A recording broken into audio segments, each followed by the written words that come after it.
એક ખાસ રિક્વેસ્ટ કરું છું હાથ જોડીને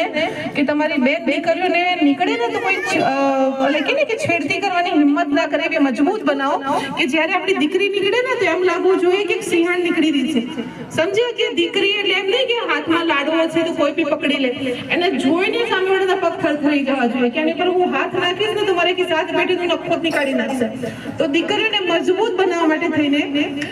લલિતભાઈની ખૂબ અથાગ પ્રયત્નો કે લલિતભાઈને એક હતું કે મારી કોમની દીકરીઓ બહુ આગળ આવે, એવી મજબૂત બને ને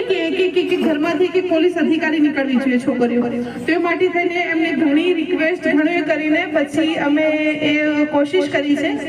કે 26મી જાન્યુઆરીના દિવસથી આપણે કરાટે ક્લાસ ચાલુ કરીએ દીકરીઓ માટે. દીકરીઓને દીકરી શીખવાડશે અને જે છોકરાઓ છે એમને છોકરો શીખવાડશે. સેલ્ફ ડિફેન્સ જેને કહેવામાં આવે છે કે કોઈ લડે તો કેમનું મતલબ આપણો બચાવ કરવો, સ્વ બચાવ. તો એના માટે જેને પણ નામ લખાવવા હોય લલિતભાઈનો કોન્ટેક્ટ કરી લે. ને બીજું કે જે ટેલેન્ટેડ મા બહેનો છે એમને પણ એક રિક્વેસ્ટ છે કે તમે એવું ક્યાંય પણ દૂષણ લાગે, તમને